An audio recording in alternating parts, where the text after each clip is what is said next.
할렐루야, 반갑습니다. 광야에서의 소리입니다.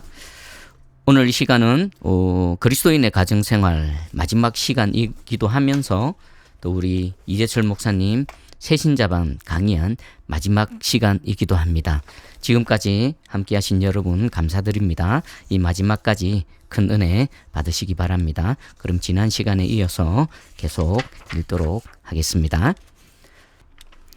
자녀들에 관한 교훈의 내용입니다.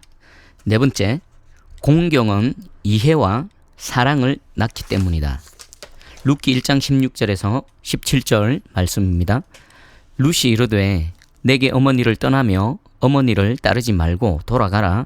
강권하지 마옵소서. 어머니께서 가시는 곳에 나도 가고 어머니께서 머무시는 곳에서 나도 머물겠나이다. 어머니의 백성이 나의 백성이 되고 어머니의 하나님이 나의 하나님이 되시리니 어머니께서 죽으시는 곳에서 나도 죽어 거기 묻힐 것이라. 만일 내가 죽는 일 외에 어머니를 떠나면 여호와께서 내게 벌을 내리시고 더 내리시기를 원하나이다 하는지라. 아멘. 룻이란 여인이 시어머니인 나오미에게 한 고백이다. 모압 여인이었던 룻은 청상과부였다. 묘하게도 그녀의 시어머니와 그녀의 동서 역시 과부가 되었다. 시어머니인 나오미는 흉년으로 더 이상 살기 어려운 모압 지방을 포기하고 고향인 베들레헴으로 귀향하기로 하고 젊은 과부인 두 며느리를 친정으로 돌려보내려 하였다. 그들의 장례를 위해서였다. 큰 며느리는 시어머니의 권유를 받아들였다. 그러나 작은 며느리인 룻은 시어머니의 만류에도 불구하고 시어머니를 따라 나섰다. 자식도 없이 남편이 죽었으니 엄밀하게 말하면 시어머니와의 인연도 끊어진 셈이다. 남남이나 마찬가지다. 함께 산 기간이 짧았으니 시어머니에 대한 애틋한 정이 있을 리도 없었다. 더욱이 두 사람은 같은 민족도 아니었다.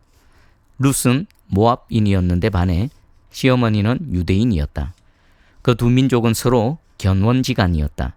룻에게는 시어머니를 따라가야 할 이유가 전혀 없었다.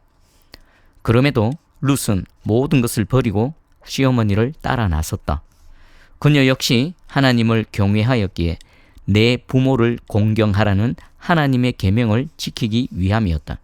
그러나 시어머니의 고향인 베들레헴으로 이주하여 함께 사는 동안 그 두 사람 사이에는 이해와 사랑이 한없이 깊어졌다. 마침내 시어머니가 며느리의 계가를 주선했다. 그리고 그렇게 이루어진 새 가정을 통해 위대한 다윗이 태어났고 예수님 역시 그 족보를 이용하여 이 세상에 오셨다.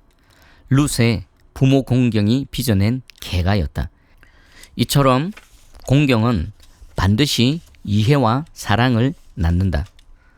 소설가 비 선생은 어린 시절 걸핏하면 자기 앞에서 거품을 물고 넘어가는 어머니를 이해할 수 없었단다. 그래서 공경하기는커녕 가능한 한 어머니로부터 떨어져 살았다. 나이가 들어서야 배운 것 없는 어머니의 그런 행동이 자신에 대한 가장 적나라한 사랑의 표현이었음을 깨달았지만 그러나 그때 어머니는 이미 이 세상 사람이 아니었다. 부모와 자식 간에는 많은 차이가 존재한다. 시간의 차이, 문화의 차이, 사고의 차이, 관습의 차이 등이다. 우리나라처럼 지난 수십 년간 엄청난 변화의 경랑을 거쳐온 경우에는 그 차이가 더욱 심할 수밖에 없다. 그러나 자식인 그대의 시간도 흐르고 있다. 그대가 부모에 대한 공경심을 갖고 있는 한 그 세월의 흐름 속에서 공경심은 이해를 잉태하는 법이다. 예전에는 이해할 수 없었던 것을 부모의 나이가 되어 가면서 그럴 수밖에 없었겠다고 이해하게 된다. 그 이해는 마침내 사랑을 낳는다. 이해는 포용과 수용인데 그것은 바로 사랑의 초석이기 때문이다. 그래서 부모에게 자발적인 존경과 사랑을 드리게 되는 것이다. 부모를 이해하지 못하던 자식이 부모가 죽고 난 다음에야 부모의 모든 것을 이해하게 되는 것은 부모를 잃고서야 비로소 부모의 존재를 인정하게 되기 때문이다. 공경한다는 것은 인정하는 것이다. 이해도 사랑도 인정의 터전 위에만 세워진다. 그대는 지금부터 부모를 공경해야 한다. 그분이 지금 살아있는 동안 그분과 그분의 모든 것을 인정해야 한다. 그대가 백발노인이 되었을 때 가장 그리워할 사람은 그 누구도 아닌 그대의 부모이다. 이것은 귀소 본능을 가진 모든 인간의 공통점이다. 그때 부모 공경을 못했음을 땅을 치면서 후회해도 아무 소용이 없다. 그런데도 대부분의 사람들은 그 길로 가고 있다. 마지막으로 심은 대로 거두기 때문이다. 갈라디아서 6장 7절 말씀입니다. 스스로 속이지 말라. 하나님은 업신여김을 받지 아니하시나니 사람이 무엇으로 심든지 그대로 거두리라. 아멘. 심은 대로 거둔다는 것은 망고불변의 진리이다. 그것은 하나님의 법칙이다. 그대가 진정으로 사랑하는 그대의 자녀가 먼 훗날 부모인 그대를 어떻게 대하는지 알고 싶다면 그대 부모를 대하는 지금의 그대 모습을 살펴보면 된다. 그대의 자녀가 그대에게 보고 배운 것을 그대로 그대에게 되돌려 줄 것이기 때문이다. 그대가 부모를 못마땅해 하면 그대도 자식으로부터 못마땅해 함을 당할 것이다. 그대가 입으로만 효도하면 그대 자식들도 입으로만 효도하고 그대가 돈으로만 효도하면 그대 자식들도 그렇게 할 것이다. 그대가 이해와 사랑을 낳는 공경심으로 그대 부모를 대하면 그대 역시 그대의 자녀들로부터 공경을 되돌려 받을 것이다. 자식과의 관계는 훗날의 이름으로 제쳐둔다 하더라도 그대가 뿌린 씨앗의 열매는 지금 그대의 삶 속에서 먼저 드러나고 있음을 잊어서는 안 된다. 그대가 부모의 설하에서 성장기를 보내면서 부모와 갈등을 빚을 때마다 이 다음에 내가 자식을 낳으면 나는 부모의 저런 부정적인 면만을 절대 담지 않으리라 결심한 적이 있었을 것이다. 그런데 어떤가? 그대가 지금 그대의 자식을 대하는 모습 속에서 그대가 그토록 담지 않으리라 결심했던 부모의 부정적인 모습과 동일한 그대 자신을 발견하고는 깜짝깜짝 놀라면서 살고 있지 않은가? 그토록 담지 않으려 했는데도 왜 그대는 판에 박은 듯이 그대 부모의 부정적인 모습을 빼어 닮아 가는가? 그 이유는 그대가 그대 부모의 부정적인 모습 때문에 그대의 부모를 미워했기 때문이다. 미움은 반드시 마음속에 쓴뿌리를 내리고 쓴뿌리를 그대가 그토록 증오했던 부정적인 열매들을 고스란히 그대에게 되돌려주는 법이다. 미움은 반드시 미움의 대상을 닮게 한다는 말이다. 시집살이를 고되게 한 며느리일수록 나중에 며느리를 이해하는 좋은 시어머니가 될 것 같지만 오히려 그와는 정반대의 경우가 더 많은 이유가 바로 여기에 있다. 미움의 텃밭에서 자란 쓴뿌리는 자기 당대에만 그치지 않는다. 그것은 대를 이어가면서 쓴뿌리를 내리고 쓴 열매를 맺는다. 그대는 지금부터 겸손한 마음으로 그대의 부모를 공경해야 한다. 부모와의 관계에서 그 어떤 쓴뿌리도 그대의 삶 속에 뿌리내리지 못하게 해야 한다. 그것은 그대 자신과 더불어 그대 자녀를 위하는 일이다. 확실히 뿌린 대로 거둔다는 것은 변함없는 하나님의 법칙이다.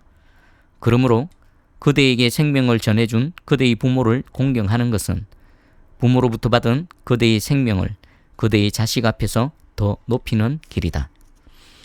에베소서 6장 1절에서 3절 말씀입니다. 자녀들아, 주 안에서 너희 부모에게 순종하라. 이것이 옳으니라. 내 아버지와 어머니를 공경하라. 이것은 약속이 있는 첫 계명이니 이로써 내가 잘되고 땅에서 장수하리라. 아멘. 자, 이번에는 마지막입니다. 형제에 관한 교훈입니다. 형제, 일평생 함께 살아갈 형제 자매가 있다는 것은 큰 은혜가 아닐 수 없다. 형제 자매가 함께함의 아름다움은 이 세상 그 어떤 아름다움과도 비기지 못할 것이다. 반면에 가장 추한 것 역시 형제지간의 싸움이다. 아버지의 재산을 놓고 형제가 싸우는 것은 재벌 집안만의 이야기가 아니다. 세상에 알려지지 않았을 뿐이지 이런 송사는 비일비재하다. 또 우리 주위에는 서로 상종도 않는 형제들 역시 부지기수다. 이것은 형제는 정말 아름다운 사이일 수 있지만 반대로 남남보다 못한 관계가 될 수도 있음을 일깨워준다. 형제는 형제이기 때문에 서로 직면하는 두 가지 문제가 있다. 첫째, 상대에 대한 기대치가 같지 않다는 것이다. 모르는 사람이라면 기대하지도 않을 것을 형제는 형제이기 때문에 서로 기대하면서 살아간다.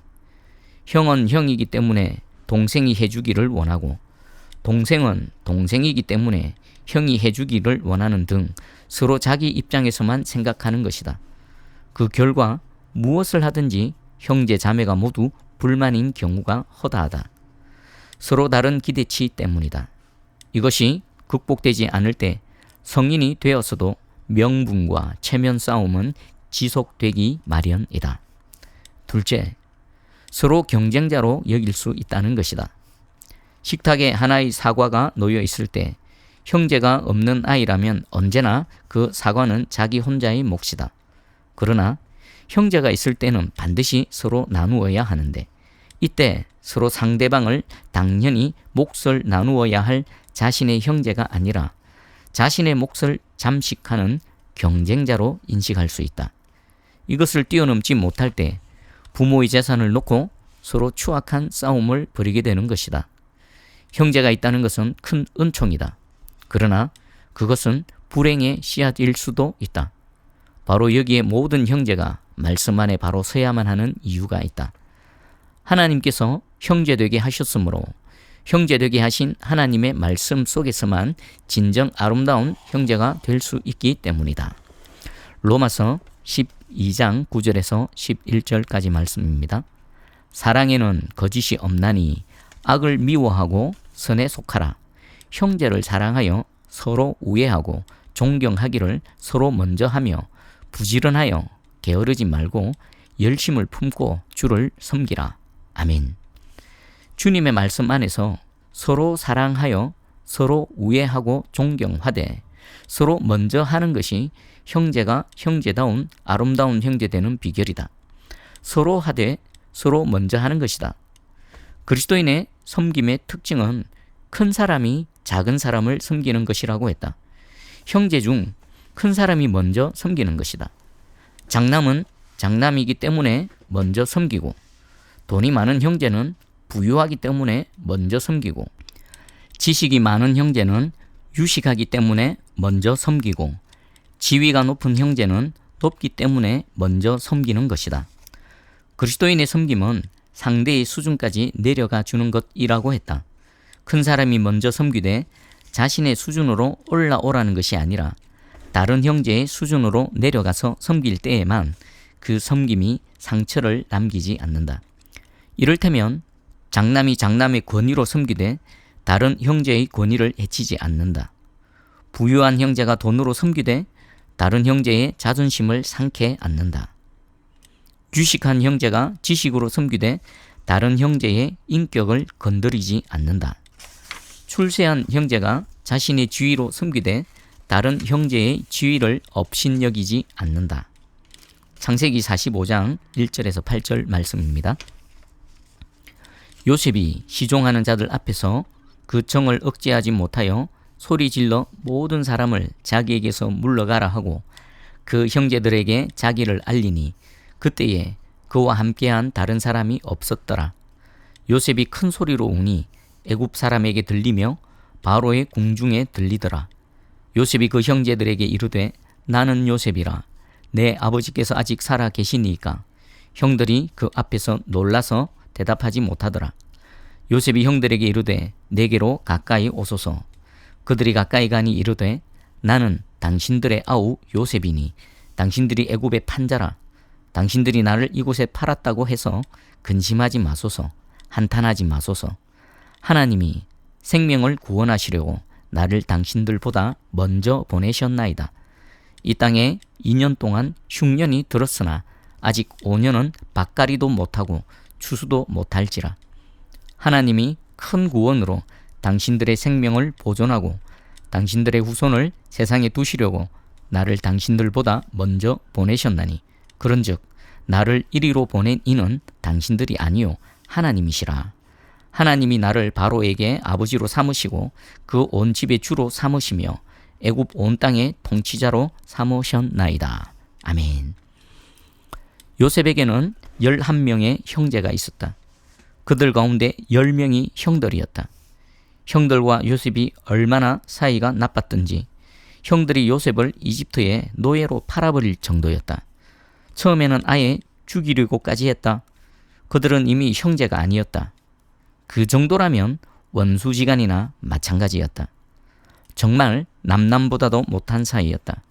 그런데 노예로 팔린 요셉이 이집트의 국무총리가 되었다. 당시의 이집트는 세계 최강의 제국이었다. 말하자면 요셉의 형제들 중에 요셉이 가장 높고 힘있는 사람이 된 것이다. 요셉이 자기 힘을 이용하여 자신을 팔았던 형들에게 복수극을 벌일 기회를 잡은 것이다. 그러나 요셉은 양식을 구하기 위해 이집트로 온 형들을 먼저 사랑하였다. 그들을 용서해 주었을 뿐 아니라 형들의 수준으로 내려가 그들을 섬겼다. 형제 중 피해자이면서도 가장 높고 힘 있는 요셉의 먼저 사랑이 형제의 화합을 일구어내었음은 두말할 나위가 없다. 그러나 그것만으로 끝난 것이 아니다. 요셉의 먼저 사랑으로 인한 형제의 화합이 하나님의 선민인 이스라엘 민족의 모태가 된 것이다. 이처럼 형제가 서로 먼저 사랑할 때 형제가 있다는 것은 하나님의 은총이다. 형제가 많다는 것은 하나님의 선물이다. 평생토록 서로 먼저 사랑하면서 끌어주고 밀어주는 형제를 보는 것은 정말 즐거운 일이다. 그대가 그리스도 안에 있음으로써만 이 모든 것이 가능하다. 시편 133편 1절에서 3절까지 말씀입니다. 보라, 형제가 연합하여 동거함이 어찌 그리 선하고 아름다운고 머리에 있는 보배로운 기름이 수염 곧 아론의 수염에 흘러서 그 옷깃까지 내림 같고 헐몬의 이슬이 시온의 산들의 내림 같도다. 거기서 여호와께서 복을 명령하셨나니 곧 영생이로다. 아멘. 모든 가족이 교회된 가정은 정말 아름답다. 그 속에는 사랑이 있고 생명이 있으며 아름다운 결실이 있다. 이 모든 것을 가능케 하시는 하나님은 참으로 위대하시다. 하나님을 가정의 주인 삼은 자들은 진실로 지혜로운 사람들이다. 그대가 지금까지 어떤 삶을 살아왔는지는 불문에 붙이자. 그러나 이제부터 그대는 정말 지혜로운 사람이 되어야 한다. 시편 128편 1절에서 6절까지 말씀입니다. 여호와를 경외하며 그의 길을 걷는 자마다 복이 있도다. 네가 내 손이 수고한 대로 먹을 것이라. 네가 복되고 형통하리로다. 내 집 안방에 있는 내 아내는 결실한 포도나무 같으며 내 식탁에 둘러앉은 자식들은 어린 감람나무 같으리로다. 여호와를 경외하는 자는 이같이 복을 얻으리로다. 여호와께서 시온에서 내게 복을 주실지어다. 너는 평생에 예루살렘의 번영을 보며 내 자식의 자식을 볼지어다. 이스라엘에게 평강이 있을지로다. 아멘. 할렐루야. 자, 여기까지가 우리 이재철 목사님 새신자반 강의한 마지막 부분입니다. 지금까지 함께 해주시고 들어주신 여러분 대단히 감사하고 수고하셨습니다. 우리 다음 시간부터는 우리 이재철 목사님 저서 중에 회복의 신앙 이 부분을 또 처음부터 끝까지 한번 읽도록 하겠습니다. 자, 그럼 기도로 마칩니다. 사랑해 주님 감사합니다. 우리 이재철 목사님을 통해서 이 하나님의 말씀 또 새신자반 강의안을 우리에게 듣게 해주심을 감사드립니다. 신앙에 있어서 가장 기본적이고 또 중요한 부분들을 말씀해 주셨습니다. 지금까지 함께 하신 모든 분들 주의 이름으로 또 축복합니다. 여호와 하나님의 은혜와 사랑과 은총이 항상 우리와 함께 하기를 원합니다. 계속해서 또 진행해 나갈 것인데 시간마다 성령님 함께하여 주시고 또 이 채널을 통해 또 복된 말씀을 듣는 모든 심령이 살아나고 회복되어지고 그 가정이 하나님을 기쁘시게 하는 가정, 그 평생에 하나님께 귀하게 쓰임받는 복된 가정들 되게 해 주시옵소서. 감사드립니다. 우리 구주 예수 그리스도의 이름으로 기도합니다. 아멘. 수고하셨습니다. 다음 시간에 또 뵙겠습니다. 샬롬.